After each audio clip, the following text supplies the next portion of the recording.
Paz do Senhor Jesus Cristo a todos. Quem trouxe a Bíblia Sagrada, por favor, abra comigo no primeiro livro do profeta, juiz e sacerdote Samuel, capítulo 1, versículos 18 e 19. 1 Samuel, capítulo 1, versículos 18 e 19.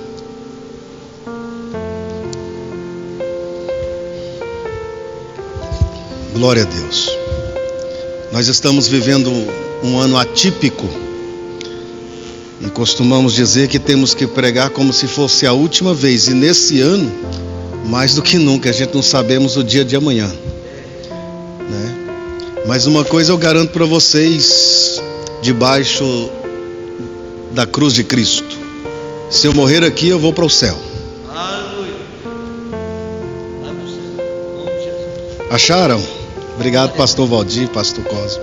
Acharam? Eu conto de 1 a 3, vocês leem, por favor.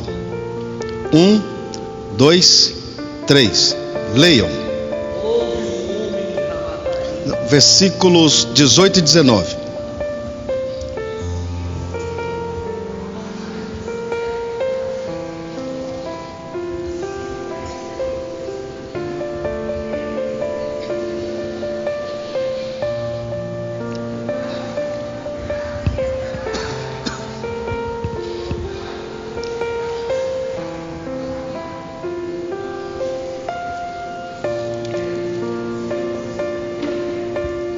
Amém. Com a Bíblia aberta, retorne os assentos. Muito obrigado a todos.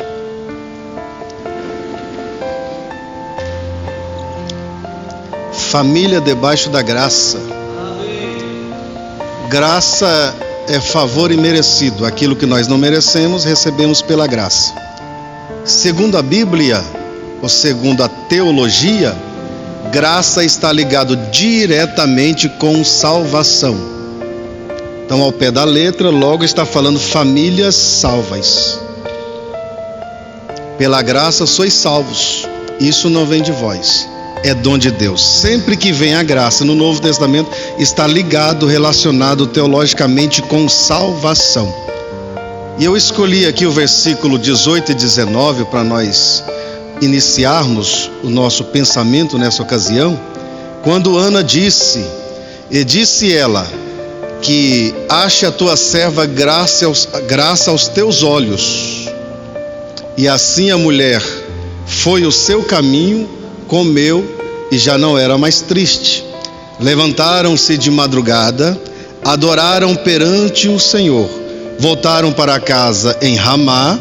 Eucana coabitou-se com Ana e o Senhor se lembrou dela. Lembrar aqui é o que no versículo 11, no voto, ela pede para ser lembrado.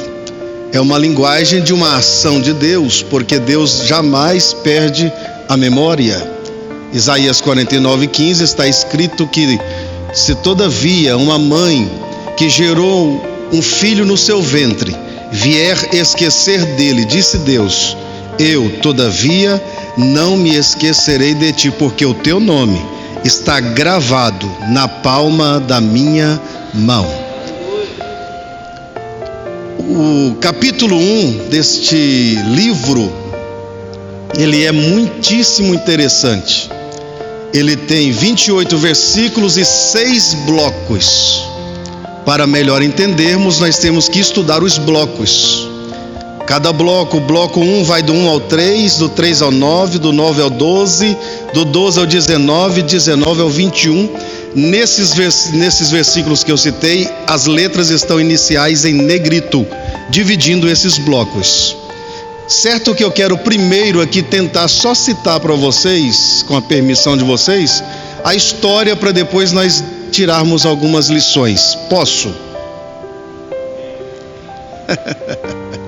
Então vamos lá de maneira bem tranquila para a gente relembrar esse texto que eu acredito que da maioria, ou se não todos, é muito familiar.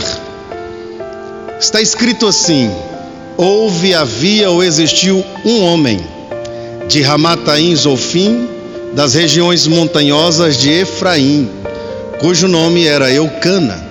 Eucana significa aquele que é fundado ou estabelecido por Deus.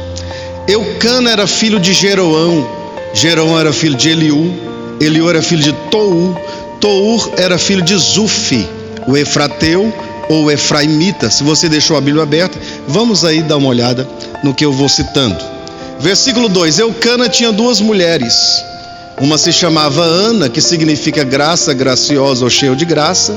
A outra se chamava Penina, que significa pérola, pedra preciosa ou pedra de grande valor. Penina tinha filhos, Ana, porém, não os tinha. Versículo 3: E subia este homem de ano em ano para adorar e sacrificar o Senhor dos exércitos em Siló. Isso era uma espécie de pacto, de aliança renovada. Ele ia para Siló para renovar a aliança pela vida, pela família, pelos filhos em ascensão, pela finança e pelo ano futuro. E lá em Siló, no templo, haviam dois sacerdotes, Rófine ou Ófine e Finéias, filhos do sacerdote Eli, servindo ao Senhor. Versículo 4: Sucedia que todas as vezes que Eucana sacrificava ou oferecia o seu sacrifício, dava ele porção à sua mulher, a Penina, aos seus filhos e às suas filhas. Versículo 5: A Ana, porém, ele dava uma porção excelente, porque ele a amava, por mais que o Senhor lhe houvesse cerrado a madre. A expressão cerrado a madre, a versão que eu estou usando, é a mais correta. Tem versão que é deixado estéril, mas a versão correta é cerrado a madre, usando numa linguagem de que antigamente, quando se fechava a porta e era trancado com tramelas, com trincos, fechava, mas não passava o trinco. É nessa ideia, cerrou a madre para qualquer momento abrir, não passou o trinco. Era uma preservação de Deus para um tempo futuro. Versículo 6: A sua competidora ou a sua rival a irritava excessivamente, a fim de aborrecê-la, porque o Senhor lhe havia cerrado a madre. Versículo 7: Assim fazia ele de ano em ano, e a sua rival a irritava, pelo que Ana chorava e não comia.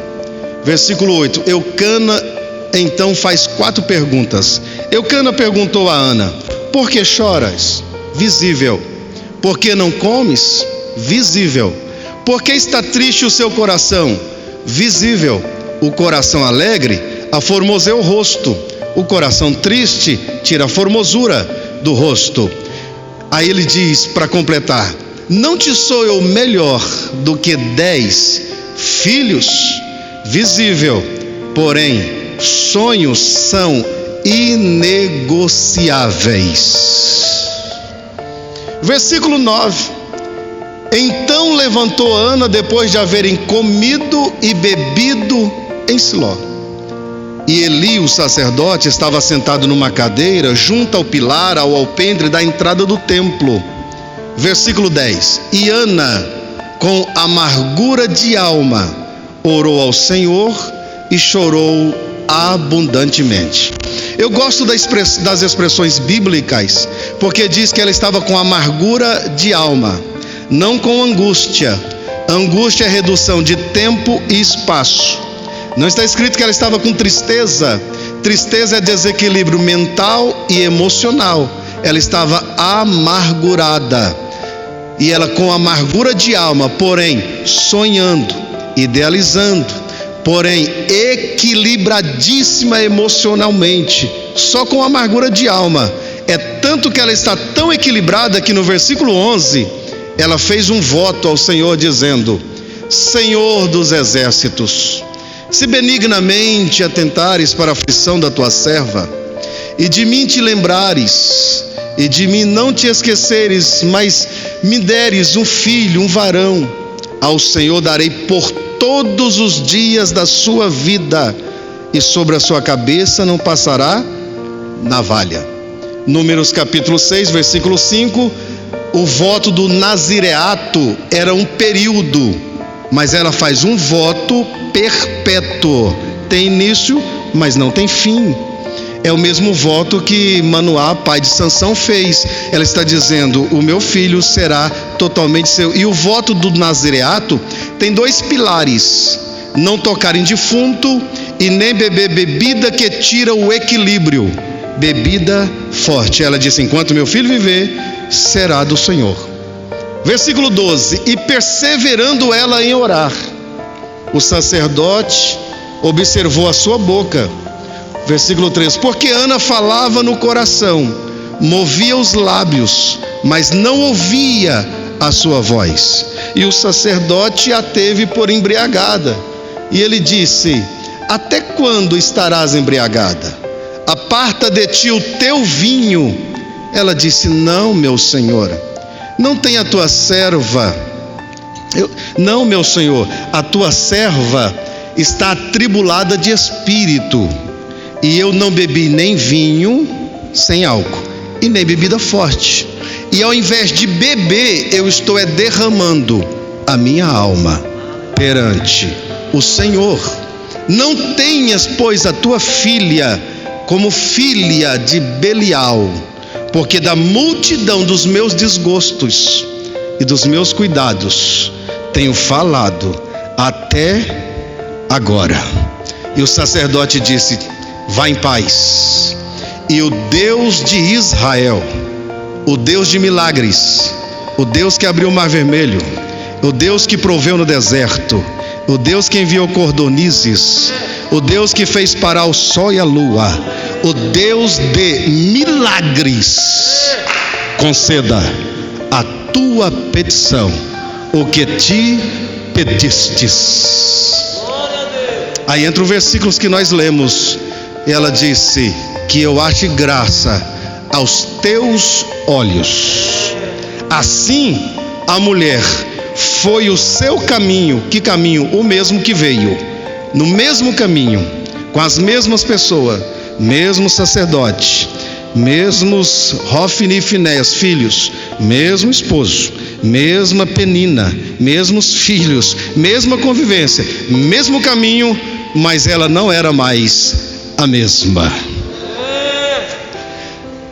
É possível estar no mesmo lugar, servindo ao Senhor, com as mesmas pessoas, com o mesmo pastor, com os mesmos que estão servindo a Cristo, e já não mais ser o mesmo, porque o que Deus quer trabalhar, mais do que por fora, é por dentro de cada um de nós. Levantaram de madrugada, só agora que Eucana mostra junto dela. Levantaram de madrugada e foram perante a arca, adoraram ao Senhor e foram para casa em Ramá. E Eucana coabitou-se com Ana, e Deus se lembrou dela. Só para nós sintonizarmos no texto que vamos aqui tirar algumas poucas lições. O texto começa falando de família. Havia um homem. Depois vai falar de Jeroão, Eliú, Tou e Zufi. Nessa época, quando ia falar de um lar, de uma casa, não falava da família, falava do homem. Falando do homem, estava dando referencial de uma casa. Então começa falando de um lar, de uma família. Família é lugar de limites, de respeito. Alguém diz: esse moço é moço de família, lugar de respeito. Família é lugar de tarefas, de obrigações, de dividir as tarefas para não ter a síndrome de Marta, para dizer para o Senhor: Senhor, o Senhor não importa de a minha irmã me deixar servir só. Família é lugar que tem que ter limites. Assim, tanto quanto um rio tem as suas margens para correr o seu curso, família tem que ter limites. Começa com uma família. Havia um homem, havia uma família. Aonde? Em Ramataim Zofim. Ramataim Zofim está falando aonde eles tinham residência e terras. Está falando de lar. Lar é lugar de recompor as energias. Eu já viajei um pouco em 22 anos que sirvo a Cristo, e já fiquei em lugares bem mais confortáveis do que a minha humilde residência. mas é só quando eu chego lá que eu consigo recompor as minhas energias. Lar é lugar aonde os sonhos, aonde a comunhão de sonhos tem que ser um só. Eu já convivi com pessoas, com casais que o esposo pensa uma coisa e a esposa outra. Jamais dará certo uma coisa desta. E se for no sentido espiritual, então pode parar por aí, consertar o casamento, depois segue o ministério. Para seguir junto, lar tem que pensar a mesma coisa, ter o mesmo foco, o mesmo objetivo. Ramataim Zofim, das regiões montanhosas de Efraim. Efraim foi o segundo filho de José. Quando Deus exalta José no Egito, em Gênesis 41, José então, sendo exaltado, ele casa com uma egípcia e tem 2 filhos. Um se chama Manassés e o outro Efraim. Efraim vai se tornando um exército bélico forte, tão poderoso que quando entra Moisés, Efraim já está fortalecido. E o sucessor de Moisés, Josué, é da tribo de Efraim. Débora, a juíza, também da tribo de Efraim. O rei Jeroboão. Quando a Bíblia está nos ensinando que Eucana era de Efraim, está dizendo que é de um povo forte, de um povo que conhece milagres, ações de Deus e vem galgando vitórias. Falar de família, eu acredito que estou falando de um povo forte, já venceu batalhas, já viram sinais de Deus e em nome de Jesus vai continuar galgando vitórias. Aí vai falar sobre 5 gerações: Eucana, Jeroão, Eliú, Tou e Zuf. Está falando dessas 5 gerações que estão dando sequências, estão saindo do período teocrático, que é o livro dos Juízes. Teocracia era quando Deus governava o seu povo, e agora as famílias cuidadas por Deus aqui em Eucana vai dar sequência, é uma sequência familiar. Satanás tem tentado de todas as maneiras sequenciar, parar, tirar essa sequência familiar. Satanás tem conseguido impregnar em algumas poucas mentes, graças a Deus que são poucas, que uma casa que 2 pessoas se amam sendo do mesmo sexo é uma família. Mentira. Deus criou Adão e Eva, macho e fêmea. Sequência familiar só vai com macho e fêmea que tem a bênção de Deus. E em nome de Jesus, esse espírito demoníaco que porventura permeia nossos lares, na autoridade do nome de Jesus eu digo, ele há de cair por terra, porque a nossa casa, a nossa família continuará dando sequência na história familiar.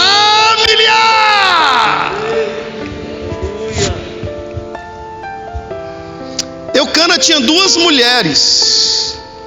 Quando fala que ele tinha 2 mulheres, uma tinha filhos e a outra não, eu quero apenas pegar o ponto de que ele levava 2 mulheres. E os seus filhos, que supostamente os estudiosos dizem que era 10, quando ele diz, não te sou eu melhor do que 10 filhos, no versículo 8, pegaram então, se fosse 10, suponhamos que fosse 10 filhos, 2 mulheres, ele usa a autoridade e conduz elas todos os anos até o templo, e não era fácil, não era mordomia semelhante aos dias de hoje. Era cerca de 50 a 60 quilômetros entre ida e vinda. E ele não deixou nenhum deles dar uma desculpa para não ir para o templo. Ele usou a autoridade e conduziu a sua casa, a sua família anualmente até a presença de Deus. Nós temos esta responsabilidade de conduzir a nossa casa até os pés do Senhor. A minha e a sua casa é responsabilidade nossa mesmo.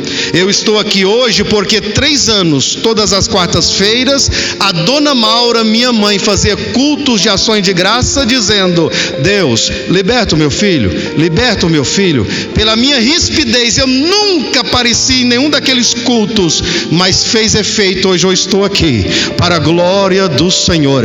Assume a responsabilidade, traz a sua família na oração, com a autoridade que Deus te deu, até a presença do Senhor. Eucana, ele tinha a visão correta da sua esposa. Está escrito no versículo 5 que ele dava uma porção dupla e excelente, porque ele a amava, por mais que o Senhor a houvesse cerrado a madre. Ele sabia que a madre estava cerrada, não sabia o que iria acontecer, mas ele a amava. É dever de todo homem, biblicamente, amar a esposa, assim como Cristo amou a igreja. Quem ama a esposa não é o que ela faz, é o que ela é. Ele não olhou para o ventre, ele olhou para ela. A minha esposa tem que ser mais do que uma cozinheira, tem que ser mais do que uma passadeira, uma dona de casa. Eu tenho que olhar ela como a minha perpétua namorada, e todos os dias viver encantado por ela, porque sendo assim, os laços de Satanás não terão vez na minha e nem na sua história. Eu venho só te alertar, cônjuges, ame uns aos outros em nome de Jesus. Eucana, existem muitos exemplos. Do versículo 1 ao 8, 7 vezes fala só dele. Apesar que muitos pensam que aqui fala sobre Ana, o título, olha aí, fala sobre Eucana e suas 2 mulheres. Um dia eu falei numa reunião de obreiros sobre este assunto aqui. Quando eu li, eu vi os olhos arregalados pensando: esse homem vai falar o quê? Eu falei só sobre as qualidades de Eucana. Mas vamos aqui, para ganhar tempo, lembrar um pouco de Penina. Quem foi Penina? Penina foi uma mulher privilegiadíssima. Por quê? Primeiro, era uma mulher do ventre fértil. Quem olhava para ela dizia: essa é uma mulher abençoada. Naquela época, sim. Ela era uma mulher que tinha filhos e filhas. Ela era completa. Ela tinha um esposo, e diga-se de passagem, um esposo muito dedicado-se a Deus. Ela tinha um Deus, o Deus verdadeiro, o Deus de Israel. Ela tinha, no mínimo, Penina, uma viagem anual com a sua família para o templo, para Siló. Seria o mesmo que todos nós fizéssemos no mínimo 1 ano para Jerusalém com a nossa família. Era isso. Penina, ela tinha convivência com os irmãos no templo, e quando ela chegava lá, todos os anos, ela tinha um testemunho para contar. Penina vinha mais ou menos assim: ela vinha com o filho aqui, um aqui e o outro aqui. Quando chegava lá, tinha testemunhos para contar no templo, todos os anos. Ela tinha um sacerdote, um intercessor espiritual para interceder por ela. Ela foi uma mulher de muitos privilégios, mas entre tantos os privilégios, ela deixou tantos maus exemplos.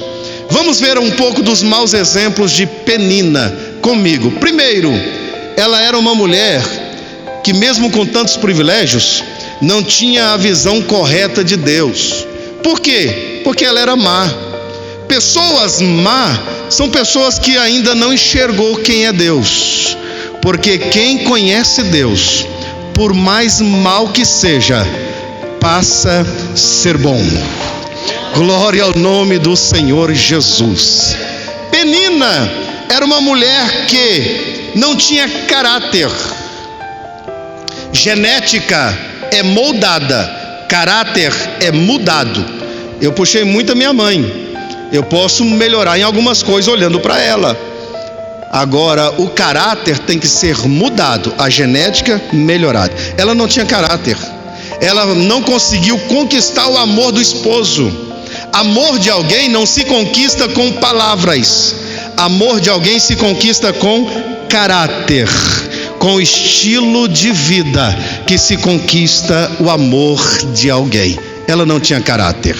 Outra coisa que ela não tinha projeto de Deus, nem para ela, e nem para os seus filhos, e nem para as suas filhas. Os seus filhos, por exemplo, eles não foram frutos de oração, como foi Samuel. Os seus filhos e filhas, por exemplo, não tiveram o privilégio de ter uma vestimenta que foi a vestimenta que Ana teceu para Samuel. Não tiveram. Os seus filhos não foram entregues a Deus, como foi Samuel. Seus filhos não tiveram experiência com a voz de Deus, como teve Samuel. Os seus filhos não tiveram exercícios, cargos na casa de Deus, como teve Samuel, porque ela não tinha visão de Deus, de futuro de Deus, nem para ela, nem para os seus filhos e nem para as suas filhas.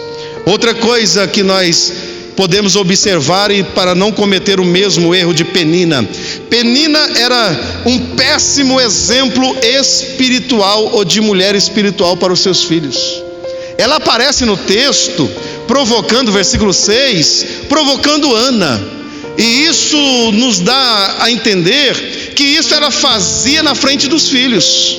Quem sabe nessa trajetória de 50 a 60 quilômetros, quando eles vinham para o templo, elas vinham arrastando um filho aqui, no modo de dizer, carregando, né?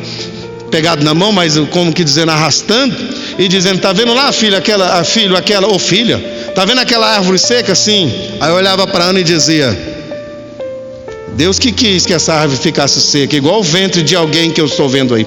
Quem sabe provocações dessa maneira. Ela não deu exemplos. Dizem que exemplos espirituais valem muito mais do que palavras. Eu sinto muitíssimo gratificado, e digo com muita convicção, não acontece com frequência, mas de vez em quando acontece, da minha esposa assim do nada virar para mim em algum momento em casa e dizer: você é muito crente. Glória ao nome do Senhor Jesus. Exemplos espirituais falam mais do que palavras. Oh, aleluia. Glória a Deus. Oh, aleluia.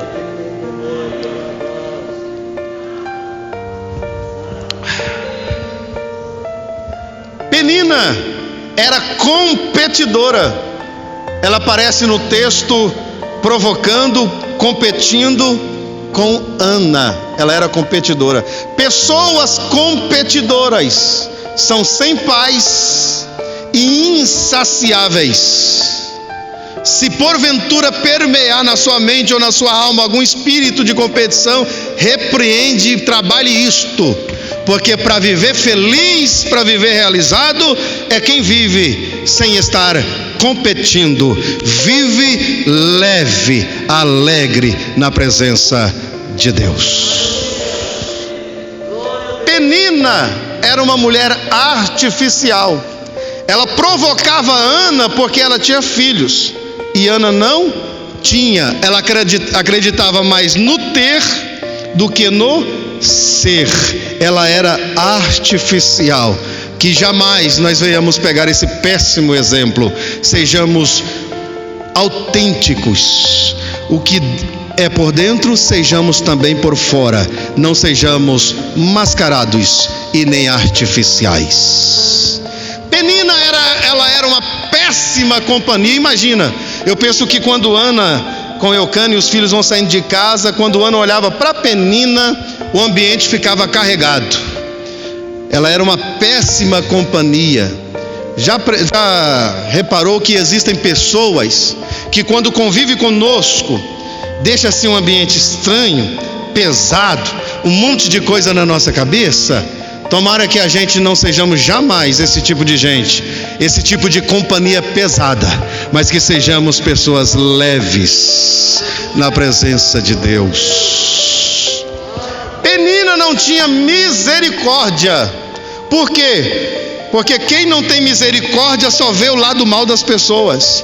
Ela olhava para Ana e só via o ventre fechado, a madre cerrada, porque ela não tinha misericórdia. É a misericórdia que faz a gente olhar e, ao invés de ver os defeitos, ver o lado bom dos seres humanos. Penina era uma mulher invejosa e egoísta. Ela tinha todos os privilégios que eu disse para vocês. A única coisa que ela não tinha era o amor de Eucana. E, ao invés de conquistar, ela preferiu provocar a Ana, invejosa e egoísta. Entre alguns exemplos de Penina, vamos pegar alguns bons exemplos sobre Ana. Ana era uma mulher que, primeiro, ela não foi vencida pela ansiedade. Quando se casava naquela época, está em Deuteronômio capítulo 21, versículo 15, que era uma alternativa da época o homem ter duas mulheres, não era uma lei sancionada por Deus. Quando se casava, esperava 2 a 3 anos, e na alternativa da época, arrumava-se uma mulher para dar filhos, para dar sequência na história familiar. Eucana foi vencido pela ansiedade. Ana, porém, continuou acreditando que Deus faria um milagre na sua família, na sua casa.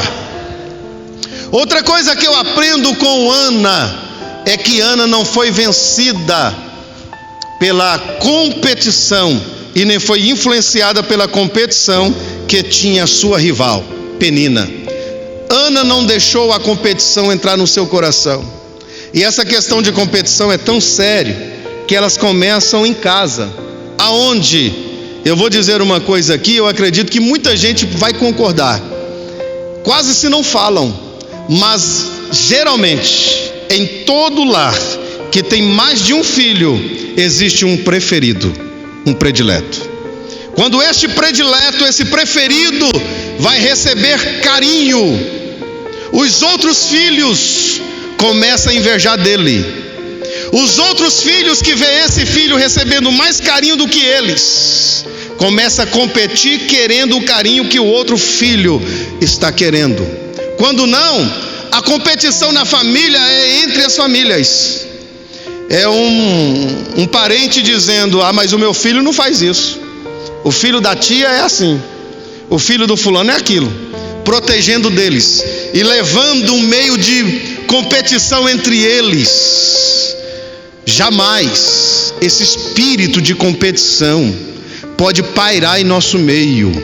Tenhamos uma visão correta dos filhos. Quando eu digo de filhos, eu digo que a minha filha mais nova tem 27 anos. Aí alguém diz assim: e a mais velha? Eu só tenho uma. Dá glória a Deus, irmãos. Eu sei do que eu estou falando. Minha filha pregou domingo passado, meu genro prega, eu sou feliz, contentíssimo com isso. Enfim, na nossa casa não pode haver, na nossa família, competição. Ana não foi vencida por isso. Outra coisa, Ana não se deixou vencer pelo conformismo. Quem sabe quando ela chegava no templo, alguém dizia para ela assim: Ana, e aí, desistiu de ter filho? Desiste. Quem sabe Hofni e Finéias. Hofni é pugilista, o significado do nome. Finéias é boca de aço. Falava o que ele queria, vinha na telha, como diz um bom goiano, que eu também sou. Quem sabe eles diziam: Ana, desiste disso. Passava-se um ano, outro ano, e aí, Ana? O que aconteceu? Os anos foram se passando. Dizem os estudiosos que levou de 13 a 20 anos. E ela continuou acreditando que Deus, mais cedo ou mais tarde, faria um milagre. Em nome de Jesus Cristo, eu venho te dizer, com a autoridade da palavra de Deus: não abra mão dos teus sonhos. Por mais que alguém venha dizer conforme com isto, tem gente pior do que você, tem gente que está assim ou assim, continue crendo, continue acreditando, porque o Deus que nós servimos é um Deus extraordinário. Outra coisa que eu aprendo, Ana não foi vencida pela descongregação. Mesmo todos os anos indo ao templo, buscando e nada acontecendo, ela continuou indo, porque Deus para ela era mais do que o sonho dela. Por mais que o sonho seja muito para nós, Deus está acima de tudo isto. Aquele que não deixar pai ou mãe por amor de mim, não é digno de mim, disse Jesus. Deus está acima dos nossos ideais. Não deixe de congregar por isso. Ana não perdeu a identidade. Eucana disse: não te sou eu melhor do que 10 filhos. O sacerdote Eli olhou para ela e a teve por embriagada. Embriaguez naquela época não é semelhante hoje, não. Embriaguez naquela época era o mais baixo nível que uma pessoa pudesse chegar. Embriaguez para uma mulher, então, isso era inaceitável, inadmissível. Uma mulher bêbada, aonde? Perante a arca, no templo, pior ainda. O sacerdote a teve por embriagado, o próprio esposo que a amava, os mais próximos dela, não mexeram na identidade dela. Capítulo 1, versículo 26, quando ela traz Samuel, ela disse: eu sou aquela mulher que aqui esteve orando ao Senhor. Ela está dizendo: eu sou a mesma, eu não mudei. Do mesmo jeito que eu comecei, casei cheio de sonhos, cheio de ideais, muitas coisas ruins aconteceram, mas nada mexeu na minha identidade. Eu sou a mesma Ana, a mesma mulher, a mesma pessoa.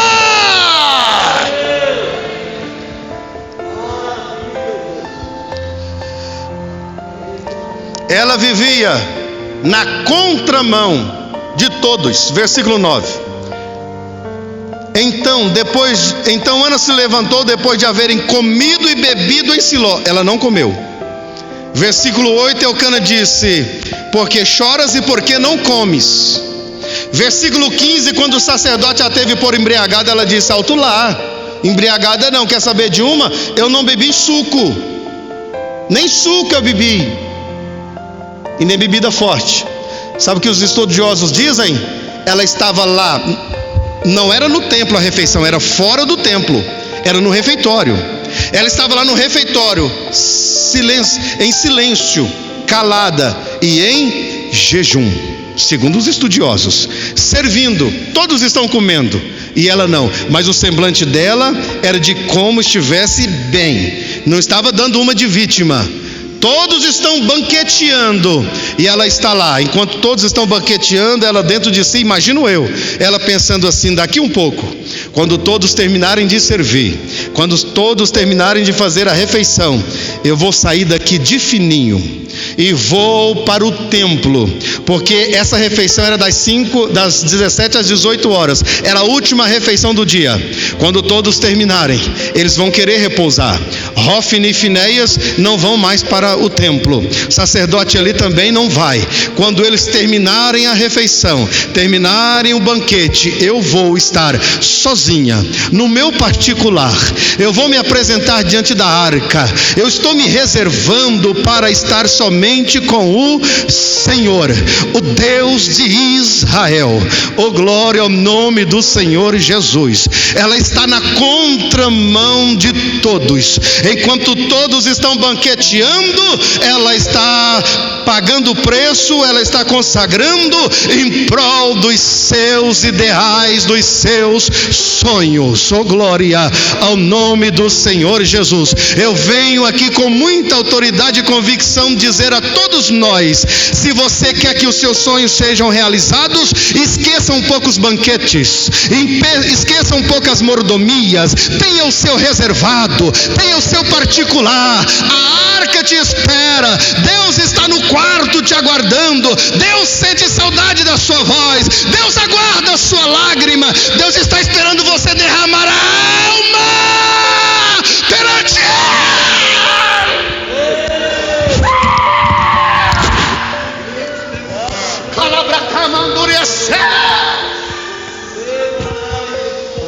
oh, aleluia! Oh,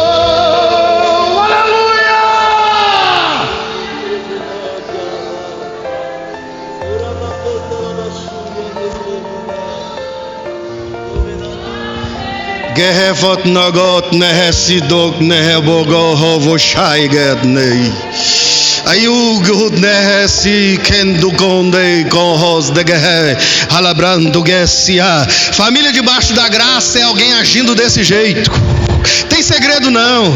Família debaixo da graça é alguém se reservando com Deus. Família debaixo da graça é alguém falando com aquele que pode todas as coisas, e disse ele, agindo eu, quem impedirá? Isso é família debaixo da graça.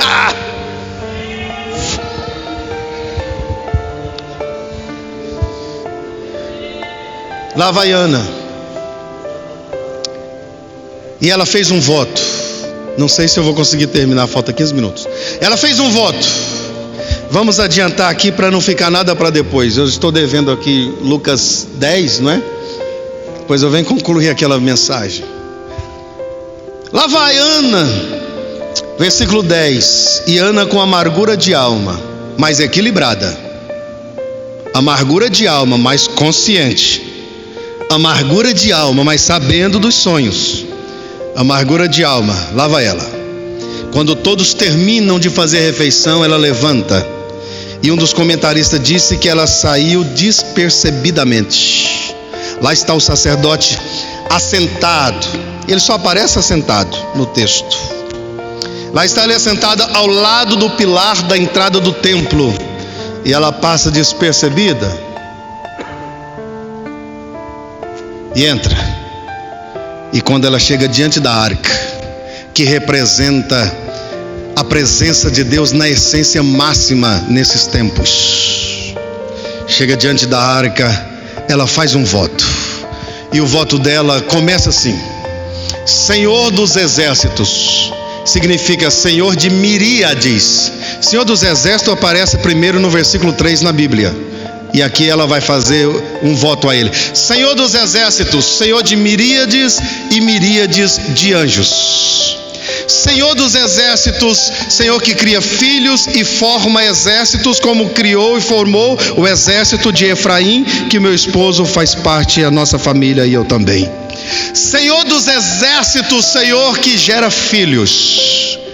Ela está dizendo: Senhor que não carece, não precisa da minha adoração, porque existem exércitos e exércitos de anjos lhe adorando.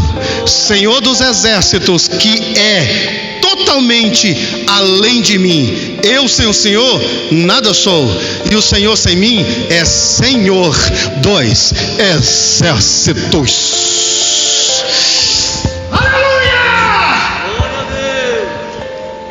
Aí ela diz: Senhor dos exércitos, se benignamente. Aí não, Ana. Aí não, Ana. O que você está falando? Se benignamente. Você está dizendo que Deus é o que, Ana? Ele é benigno. Não, Ana. Ele nunca te deu um filho, mas ele é benigno. Ele não vê, ele não faz nada. A sua competidora te provoca a ponto de você ficar toda amargurada e perder o apetite, mas ele é benigno. Ana, Deus não faz nada por você, mas ele meu Deus, calabrando que me devassia. O que acontece comigo não impede dele continuar sendo benigno. O pastor Valdir, nosso pastor, pegou Covid, mas Deus é benigno. Quem pode exaltar o Deus benigno aí de alguma forma?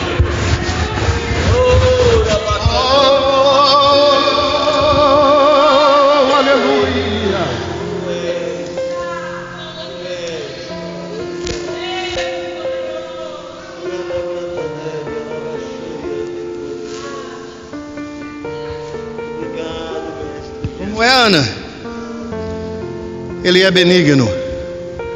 Senhor que não precisa de mim, nem jamais da minha adoração. O Senhor é benigno.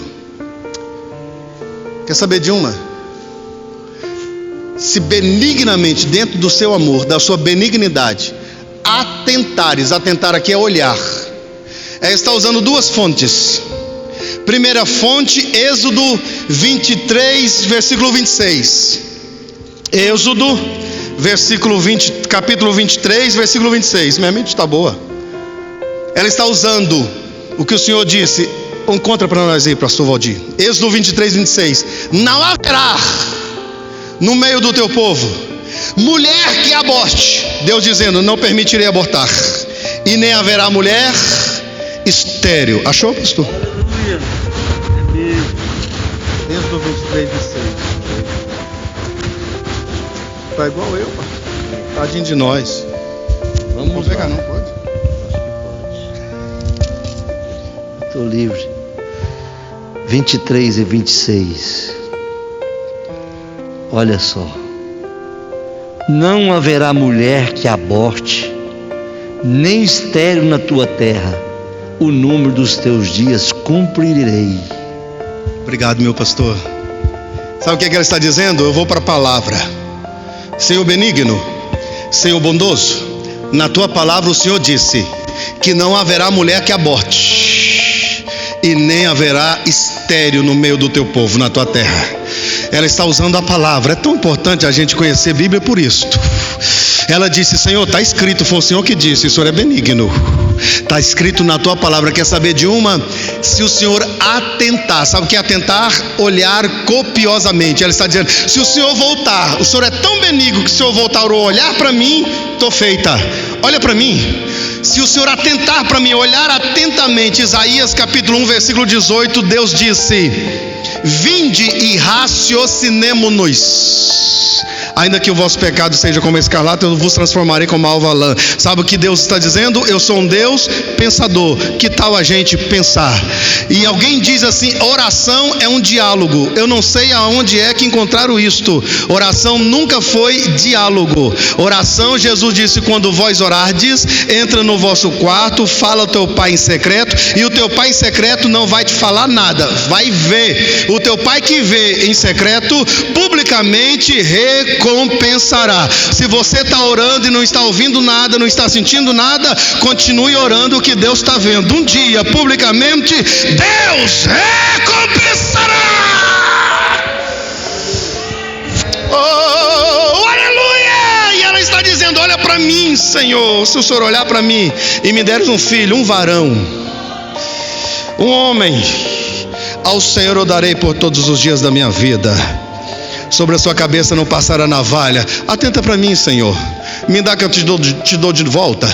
Eu só quero que o Senhor me dá a satisfação de gerar. Não é para mostrar para os outros, é para gerar para o Senhor. Ela está dizendo, o meu esposo oferece anualmente sacrifício morto. Eu quero te oferecer um sacrifício meu, não dele, meu e vivo para o Senhor. Romanos 12, rogo-vos pela compaixão de Deus que apresenteis os vossos corpos como sacrifício vivo, santo e agradável a Deus, que é o vosso culto racional. Me dá que eu vou te dar de volta. E perseverando ela em orar, e aí se segue. O sacerdote olhou para ela, teve por embriagada. Para nós concluirmos, o sacerdote disse, vá em paz, e o Deus de Israel conceda o que te pedistes, o que lhe pedistes, a tua petição. Ela foi para casa, teve o filho. Com 3 anos, lá vem ela até o sacerdote. Eu sou aquela mulher, fiz um voto e fiz um voto inusitado e estou fazendo uma oferta inusitada. O que é? Estou ofertando ele para Deus. É do Senhor. Aproximadamente 3 anos depois de desmamado. E o que eu aprendo com isso? Eu aprendo que ela ficou tantos anos orando e o ventre estava fechado. Eucana, ele era de uma descendência levítica. E está em 1 Crônicas capítulo 6, versículo 26 e 27. Ele era de uma descendência levítica. Samuel seria um levita na casa de Deus, ofereceria a sua vida a serviço do Senhor a partir dos 25 anos. Só que quando Ana chegou, entregou Samuel, com 3 anos de idade, ela estava dizendo: não é com 25 anos. O tempo que eu fiquei esperando, Deus vai recompensar exatamente agora. Com Deus ninguém perde, irmão. Com Deus ninguém perde. Pode parecer que está demorando, que está atrasado, com Deus não perde. O que parecia na vida de Ana que era um atraso, Deus recompensou. O filho dela, que era para servir com 25, passou a servir com 3 anos, já ouvia o que era raro, a voz do Senhor, e a sua casa era uma referência da glória de Deus. Foi juiz, profeta e sacerdote. Capítulo 6, versículo 19: nenhuma de suas palavras caiu por terra, porque a mãe disse: eu quero um filho para o Senhor. E Deus cumpriu a oração da mãe, de sua mãe Ana.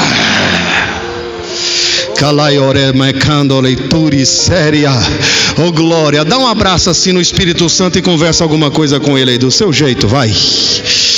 Conversa alguma coisa com o Espírito Santo, que a sua casa, que a sua família esteja e continue debaixo da graça.